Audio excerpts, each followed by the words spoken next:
Chapter 17, the 15th of August. Jack very nearly jumped a foot. By the great orange spoon, he yelled. Look! I see it! Pay dirt! Praiseworthy exclaimed. Yeller as it can be. The gold revealed itself like bits of sunlight trapped in the loosened earth. The two partners flung their hats in the air. In sheer exuberance, they clasped arms and swung around and around in the oblong pit.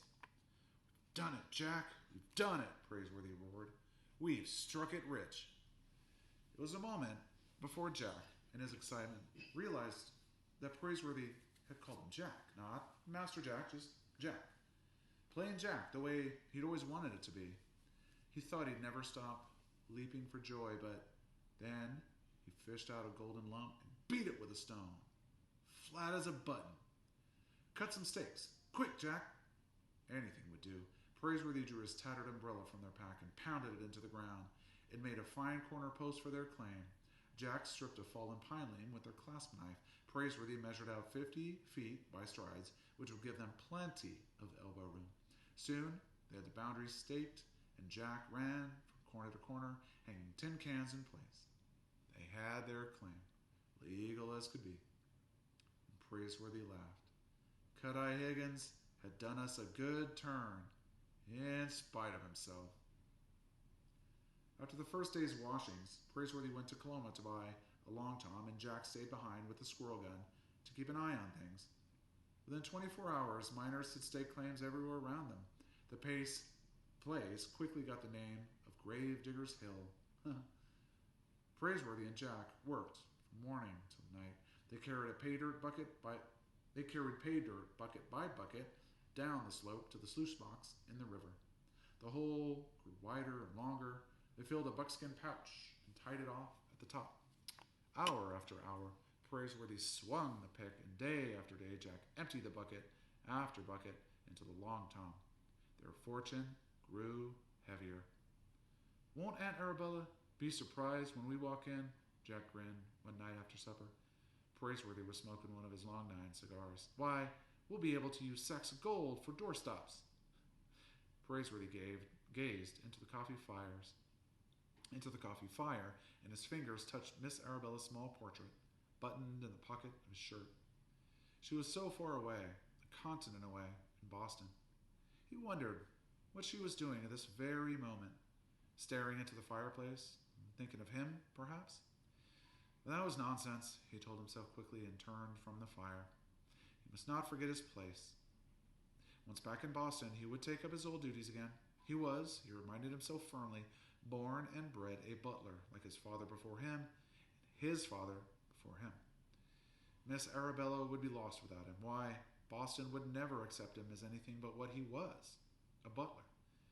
Still, Boston was a long way off, and there was the sound of the river below to enjoy, and the cigar between his teeth to savor. One morning, a miner came rushing up the hill from Shirttail Camp. Doc Higgins has escaped! What's that? Said Praiseworthy, dropping his pick. Yep. During the night, he used them forceps of his on the jailhouse we built. Pulled the nails through like he was yanking teeth, got a board loose, slipped right out. He's long gone by now. Good riddance. Praiseworthy wiped the sweat that had rolled down into his whiskers. Maybe he learned a lesson. I doubt it. He's just running from one noose to another. There are plenty of hanging trees in the diggings, and he'll be standing under one sooner or later with his feet off the ground.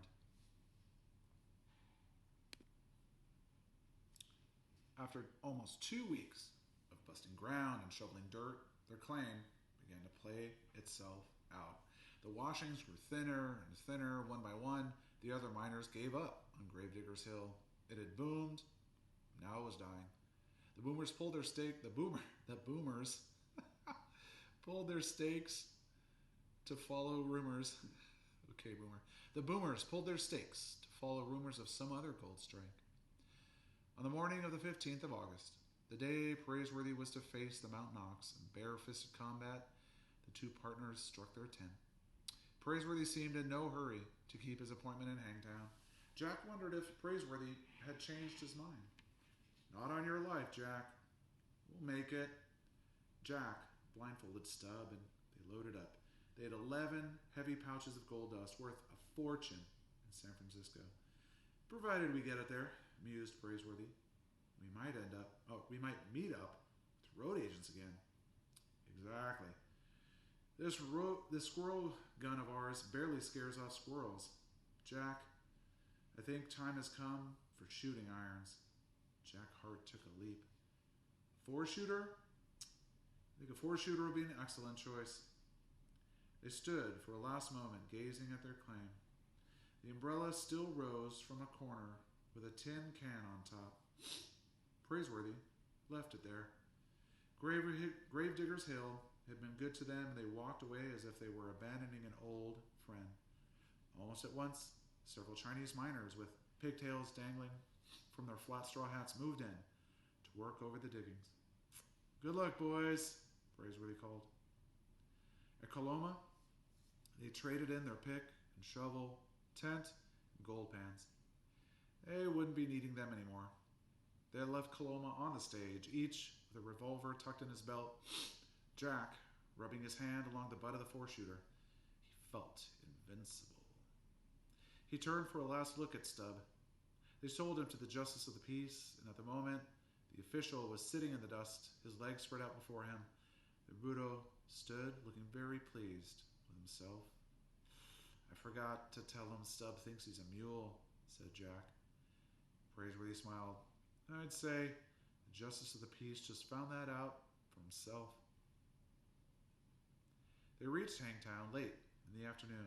The main street was hung with bunting as if it were the 4th of July. The place swarmed with miners, horses, mules, and burros. It looked to Jack as if every man and animal in the diggings had come to town. When Praiseworthy stepped out of the stagecoach, a shout went up. There he is! It's Bullwhip himself! Pitchpine Billy rushed over with his ears bent under the weight of his hat. It's about time, he spit. The boys was grumbling that you run out on the match. Not that they blame you. Howdy, Jamaica Jack. Howdy, Pitchpine Billy. In another moment, Jimmy from town had crowded around and Buffalo John and Quartz Jackson. You'll laugh if you excuse the missus, said Quartz Jackson. She don't want to watch. Let's get on with it, said Pitchpine Billy. Where's he, Mount Knox? Eating oysters over at the Chinese Chow Chow, someone answered. He got hungry waiting around. Somebody fetch him. Boys, spread out. The miners formed a large circle, the center of the street. Others climbed on the roof of the stores for a better view. When the Mount Knox appeared at the doorway of the Chinese restaurant, Jack's heart dropped to his boots. The man from Grizzly Flats grinned. He had a neck like the stump of a tree. There was oyster juice in his beard. His chest looked as big around as a flour barrel. He is a large gent at that, said Praiseworthy, studying his opponent at a distance. He handed Jack his revolver, together with the buckskin pouches tucked under his belt, weighing down his pockets. I wish we'd never come back here, Jack muttered. It's not a fair match. No, sir. You want me to back out? Jack took a breath and shook his head. You gave your word. You've got to stick by it. That's right. And anyway, I intend to lick him. Praiseworthy stripped off his shirt. The Mount Knox across the way did the same. He was hairy as a grizzly bear, looked twice as broad. Jonas T. Fletcher, the undertaker, stood in the clearing. You two gladiators ready? Praiseworthy nodded. The Mount Knox wiped the juice from his beard. He grinned and turned to a Chinese in the crowd. Ah, Lee, go fry me up about 24 more oysters. I'll be there in a minute, soon as I whip this bullwhip fella. Come out fighting, said the town undertaker. If either one of you gets killed, I'll give him a free funeral job. May the best man survive. The undertaker scurried out of the clearing. Praiseworthy stepped forward, striking a pose with his arms. Elbows in, he told himself. The Mount Knox came out with his arms spread like the wings of a buzzard. The crowd stood tense. Squirts of chewing tobacco raised silent puffs of dust. Jack's heart was pounding in his ears. The gladiators closed the distance between them, and the pride of Grizzly Flats wasted no time. He swung an arm with enough power to bust through a barn door. When it had run its course, the crowd was astonished to see Praiseworthy still standing. He had felt nothing more than the wind. He had ducked with the greatest of ease. The street brawler, with his wide-open stance, signaled his punches in advance. Immediately, Praiseworthy countered with a left jab. Didn't amount to much, but it surprised the Mount Knox. Jack gazed toward the center of the clearing with a leap of hope. In the afternoon heat, Praiseworthy's back glistened with sweat. The new muscles along his arms and shoulders looked polished. Almost 2 months in the diggings, swinging a pick from morning till night, had their effect. He had the power to bust through a barn door himself. "Come on, Knox, finish him off! Don't be scared of him, bullwhip!" Again, the Mount Knox swung, and again, Praiseworthy escaped with nothing more than a windburn. He was getting the hang of it. He was vigilant. He concentrated. He knew that one misstep, one miscalculation, and the Mount Knox would end the match with a single blow.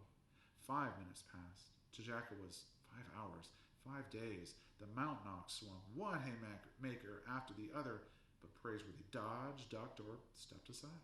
He cut a tall, lithe figure in the afternoon dust. Having, by now, made a thorough study of his opponent,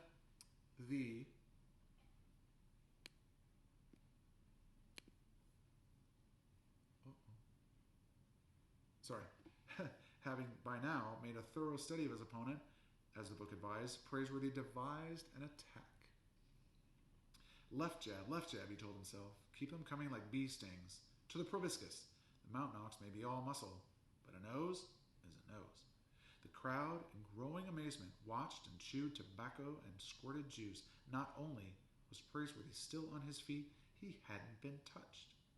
The oysters in the Chinese chow-chow burned to a crisp. Praiseworthy kept jabbing with his left, and the Mountain Ox's nose turned as round and as red as a tomato.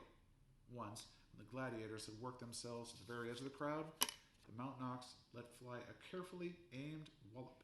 Just as carefully, Praiseworthy ducked, and the blow collided with Cheap John, the auctioneer. He went flying backwards, knocking down 6 miners like so many dominoes. The bout continued, without let up, and the sun began to set through the pines. Praiseworthy had hardly exerted himself. He would duck, dispatch a left jab, and resume the stance he remembered so well from the Gentleman's Book of Boxing. The Mount Knox had been swinging his arms like a windmill, and now his tongue was very nearly hanging out. His brawler's arms, once so wide, now seemed to drag at his sides, but like a wounded animal, he was still dangerous. Still, it seemed to Praiseworthy the time had come to close the book. Big as the pride of Grizzly Flats, he had a jaw like other men, and a jaw was a jaw. A final bee sting. The Mount Knox shook his head and stuck out his jaw in fury. Praiseworthy stepped in with a right cross from the shoulder, exactly as the book advised, and it felt to him as if he were hitting a barn door. Jack held his breath. The Mount Knox was still on his feet.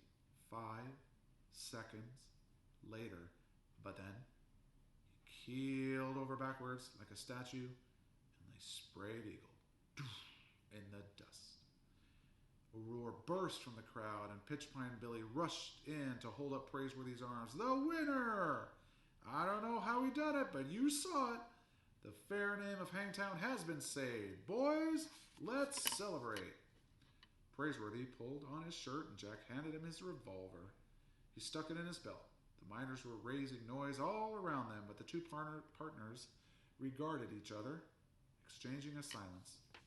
Finally, Praiseworthy said, "How was that, Jack? I backed up my reputation fair and square, didn't I?" Jack's face glowed as if he'd swallowed a lantern. He was bursting with pride. There wasn't a man in the diggings he'd rather have for a partner, not Pitchpine Billy or Quartz Jackson or Jimmy from town or Buffalo John. It wasn't a fair match, no sir, Jack grinned. The Mount Knox can hardly read or write. Why, he doesn't know B from a bull's foot.